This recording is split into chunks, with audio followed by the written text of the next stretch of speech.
Yes, sir.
Just me where you, what is that?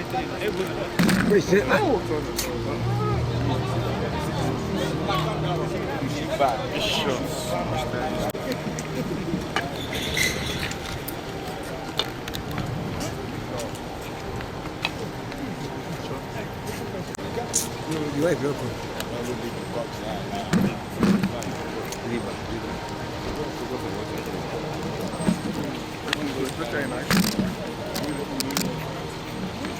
When you just go see, when she goes down, just take her.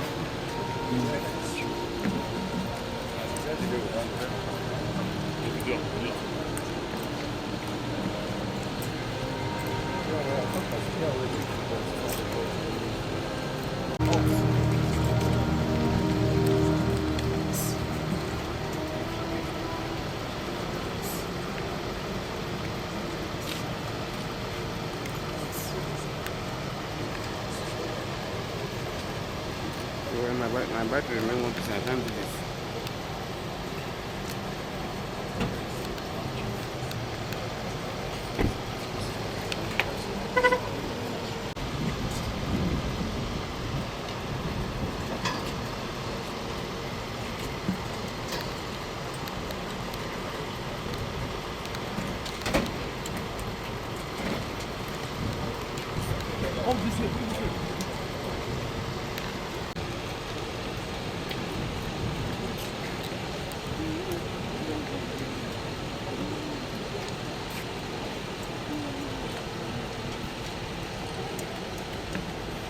They're going inside straight.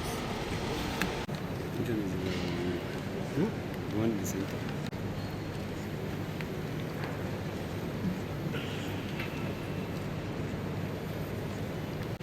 We are on page 16 of our program.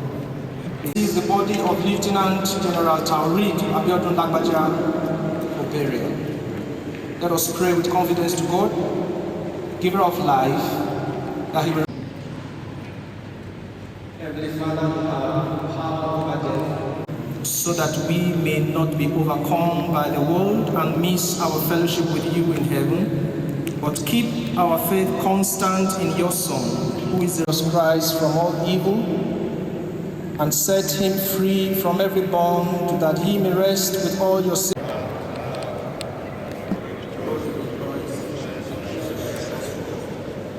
For what?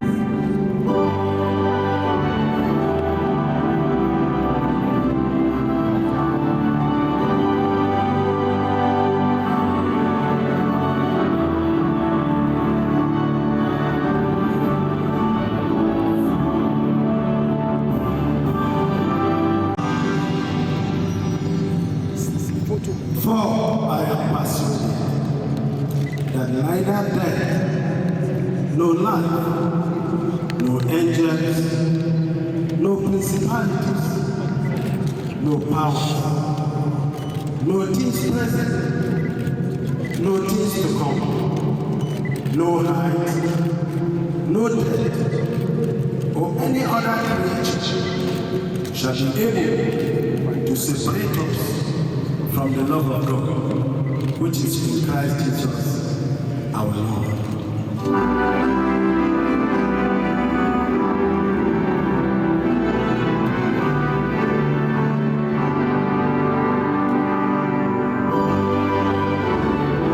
In Jesus' name. From Revolutions, verse 21, verse 3 to 7. And I heard a loud voice from the throne saying, "Look, God's dwelling place is among the people, and he who dwells with them. They will be his people, and God himself will be with them and be their God. He will wipe every tear from their eyes. There will be no death of mourning or crying or pain, for the older order of things has passed away."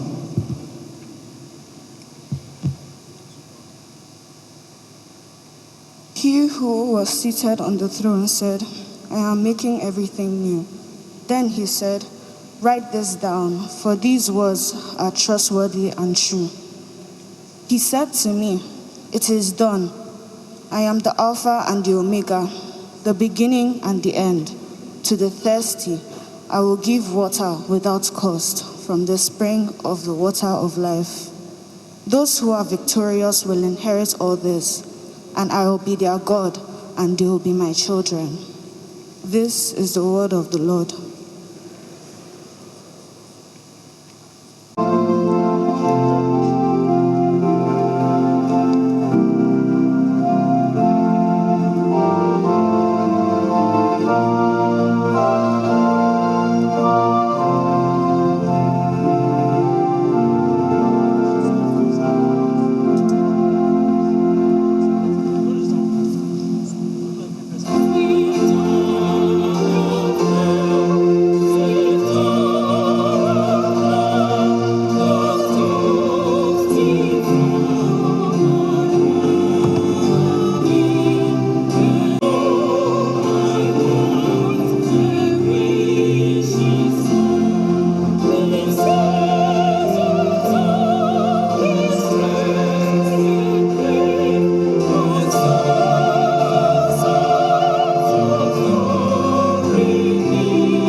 Indulgence of the family, and this audience to put aside or attempt to put aside our questions and queries for a while as we strive to accept this reality that has befallen us as a people.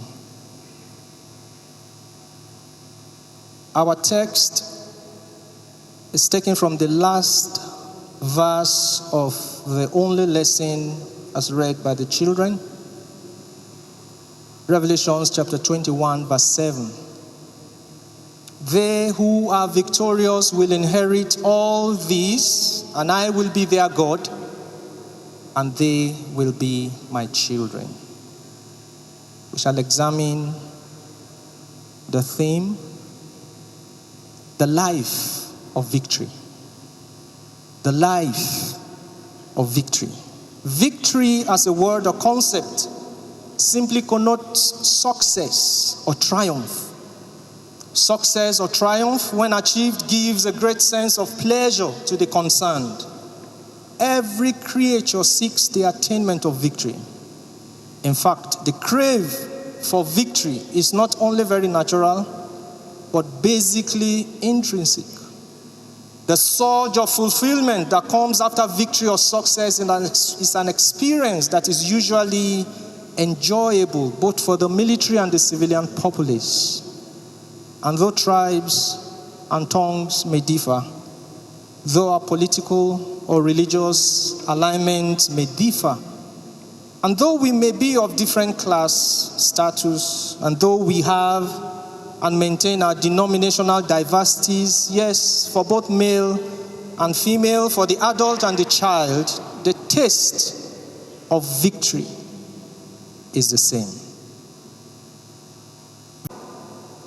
That they are willing, able, and ready. It is also towards the attainment of victory that the Nigerian Navy firmly posits that they sail onward together. And of course, and beautifully so, the Nigerian Army, the pride of the nation, makes its boast in the almighty creator of the heavens and the earth by declaring that their victory comes from God alone. The life of victory, our theme this morning, seeks to remind us that victory is not only desirable, but indeed rewardable. Our text from the book of Revelation, the very last book of the Holy Scriptures, and from chapter 21, which we may refer to as the beginning of the end of the Bible. That verse says, "They who are victorious will inherit all these, and I will be their God, and they will be my children." If we may ask, who says this and to who? These were the words of he who is seated on the throne, as captured in verse 5. These were the words of the Alpha and the Omega, the beginning and the end, as captured in verse 6. The Almighty God, therefore, makes victory desirable so that we can be rewarded. What a loving God we have. We must thus make deliberate efforts to achieve victory in all spheres of our endeavors so as to live happy and fulfilled lives. The lives and times of Lieutenant General Taoreed Abiodun Lagbaja was one that depicted victory. His passion for victory was not only intense, but literally palpable. He desired success and he was deliberate towards the attainment of such. His military prowess throughout his career and passion for success earned him uncommon endearment from both his subordinates and superiors. We had that from the cosmates yesternight. Upon his appointment as the 23rd Chief of Army Staff, the warlord knew from experience that victory at the front line is precipitated basically by training, equipment, and motivation. Little wonder. And as captured in his vision, he sought to transform the Nigerian Army into a well-trained, equipped, and motivated force towards achieving the Army's constitutional responsibilities within a joint environment. Why did the general seek this transformation? He captured that in his mission statement. He wanted the Nigerian Army to win all land battles in defense of the territorial integrity of Nigeria, protecting her national interest and accomplishing other tasks in aid of civil authorities. How would the general seek this transformation? He got everyone under his command to say after him the words of the abridged soldier's creed. I am a fearless patriot. My mission comes first. I shall always fight a just cause for Nigeria, to win all land battles, never to retreat nor surrender, never to leave a fallen comrade. Our victory is from God. Knowing the pivotal role of the commander, General Lagbaja sought to increase the intellectual capacities of the upcoming commanders by encouraging their reading culture. Under his watch, the Chief of Army Staff Reading List Initiative for subalterns and field officers was initiated. He believed strongly that if an officer reads well, he will lead well. He was evidently inspired by the famous quote of a historian and general who lived between 460 and 400 BC. Thucydides said, and I quote, "The society that separates its scholars from its warriors will have its thinking done by cowards and its fighting by fools." End of quote. Time will not permit to list the chronicle of initiatives he marshaled out to achieve his vision as Chief of Army Staff towards the attainment of victory. Is it the Chief of Army Staff Personnel Empowerment Loan Scheme, or the upward review of the Nigerian Army Welfare Insurance and Benevolent Fund premiums? Is it the affordable home ownership options for all soldiers, also known as AHUAs? Oh, how he sought to reposition the fighting troop in order to achieve victory over all forms of insecurity. Our chief loved to sing. His family testified. He loved every song, and he will sing loudly. You know, whatever you do loudly, you do proudly. He particularly loved the hymn composed by the famous hymn writer, Fanny Crosby, which we sang yesterday. Blessed assurance, Jesus is mine. Oh, what a foretaste of glory divine. Heir of salvation, purchased of God, filled with his goodness, washed in his blood. Our general publicly exuded the wordings of this hymn. Indeed, he had a story to tell, as he sought every opportunity to praise his Savior all day long. Was it not just recently, at the launch of a foundation in memory of late General Atahiru, another Chief of Army Staff, that General Lagbaja quoted the words of his favorite hymn, which I crave your indulgence for us to sing? Fading away like the stars of the morning, losing their lights in the glorious sun. Thus will we pass from the earth and its toiling, only remembered by what we have done.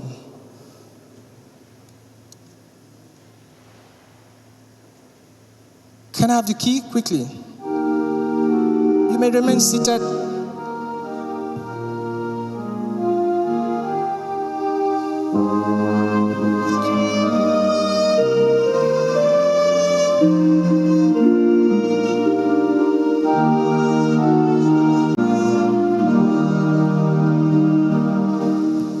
Fading away like the stars of the morning, losing the light in the glorious sun.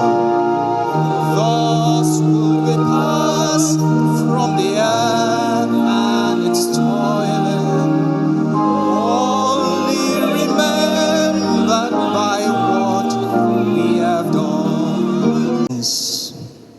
That at that occasion of the launch of a foundation in memory of late General Tahiru, that he was not only remembering another gallant Chief of Army Staff that had paid the supreme price for our dear nation, but was he Could he have been challenging himself and preparing himself to sign up on that list?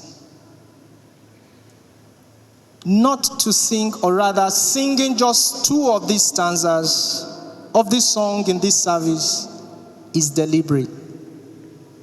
May I respectfully inform you, the last time General Lagbaja sang this hymn for the very last time in our church,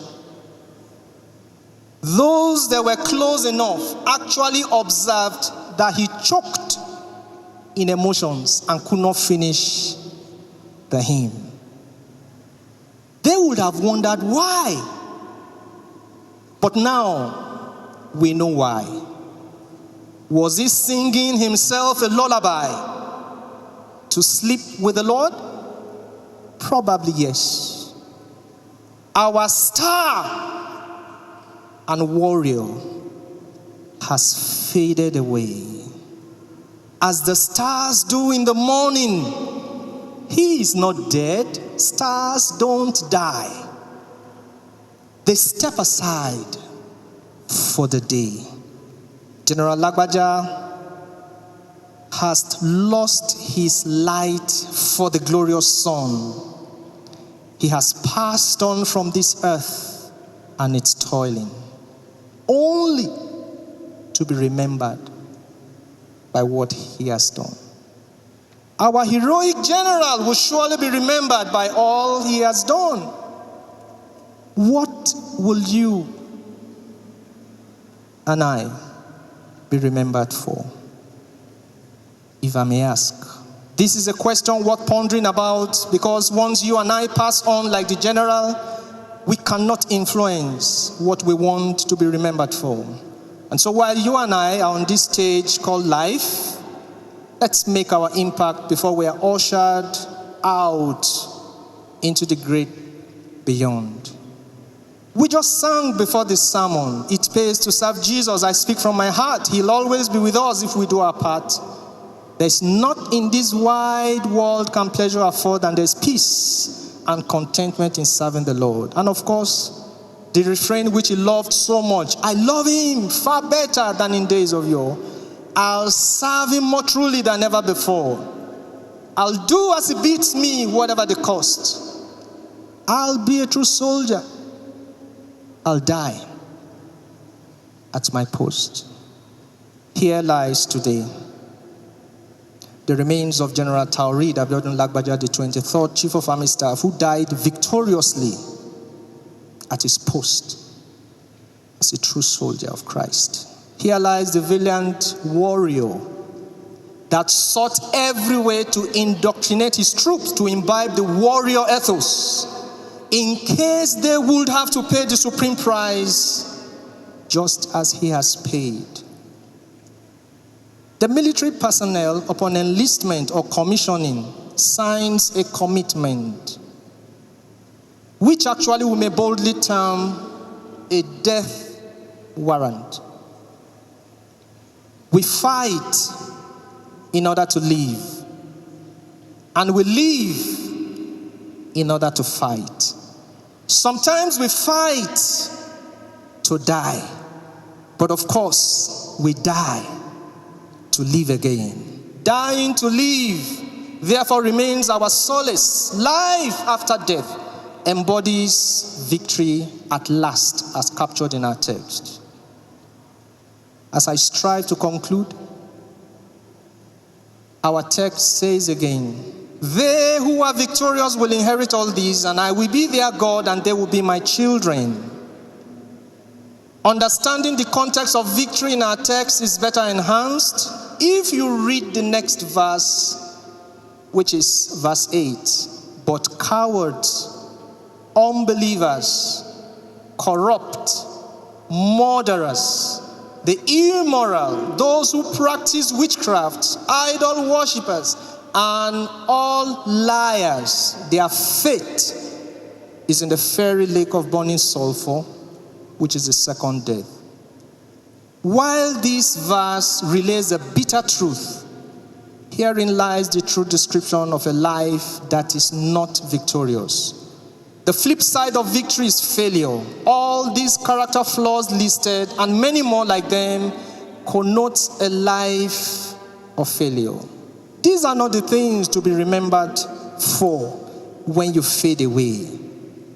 And so wherever you found yourself today, whatever you have found yourself doing, wherever you are, whenever you find yourself doing whatever you are doing, wherever you are, please ensure that you are living a life of victory and not a life of failure. I ask again, what will you be remembered for? What will I be remembered for? A life of victory? A life of failure? Is it possible to live a life of victory? Yes. Do you desire to live a life of victory? Let us pray. Will you pour upon us afresh the grace to live lives that will please you? As we're challenged by the life of our chief, ask that the passion for victory as an institution, as an armed forces, as a nation, rub upon us and will live to make our community better. 8 verse 5, that he will be the father of the fatherless and the husband of the widow, will indeed be all things to this family, to Maria, Emmanuel, Dara, and all the members of our fallen hero, the late Lieutenant General Taoreed Lagbaja, that in this hour of brokenness and grief, that the God of heaven will turn favorably to this daughter of Zion, to these children of covenant, that the hand of the Almighty will bear them up, especially in a time like this, that the Lord will comfort and console the family of Lagbaja and the armed forces of Nigeria, and of the Son and of the Holy Spirit. Amen. We know he's in a better place. But we celebrate this exemplified man, a soldier, a gentleman, a patriot, with unwavering dedication to the service of our dear country. He ran his race and finished his course. The Bible says in Psalm 112, verse 6b, the righteous shall be in everlasting remembrance. He also said that the memory of the just is blessed, and the rest from their labors and their works followed them. He had fought a good fight. He had finished his course. He kept the faith. Henceforth is laid up for him a crown of righteousness, which the Lord, the righteous judge, shall give him at that day. And I believe he has received his crowns already. My thoughts and prayers are with his wife, Mrs. Maria Abiodun Lagbaja, children, family, friends, colleagues, and associates. May Lieutenant General Lagbaja and all comfort and grant all the family members the fortitude to bear this irreplaceable loss. May his gentle soul rest in peace. And thank you for all the fathers of faith that are here. God bless you. Thank you very much. The executive governors here present, esteemed members of the National Assembly, honorable ministers and other cabinet executive members here present, the Chief of Defense Staff, Service Chiefs, Inspector General of Police, members of the Diplomatic Corps, the clergy, distinguished invited guests, ladies and gentlemen.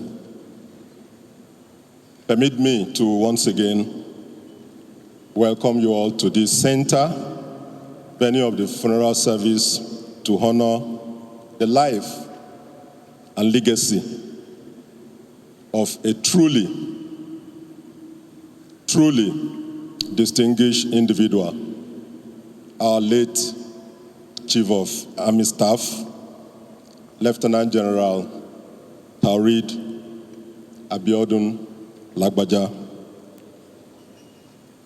I take a moment here to express our heartfelt gratitude to all who have joined us in this very solemn occasion. First and foremost, we extend our deepest thanks to the family, the immediate family, those who have also traveled from far and wide, for allowing us to celebrate the remarkable life of late Lieutenant General Taoreed Lagbaja.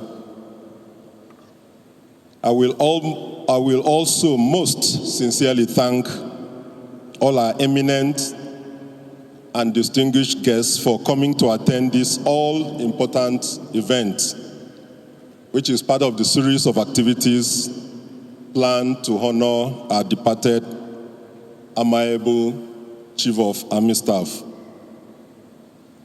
To the clergy, thank you for your comforting words and guidance, which have provided solace and reflection as we remember late Lieutenant General T.A. Lagbaja's time and contributions to our nation.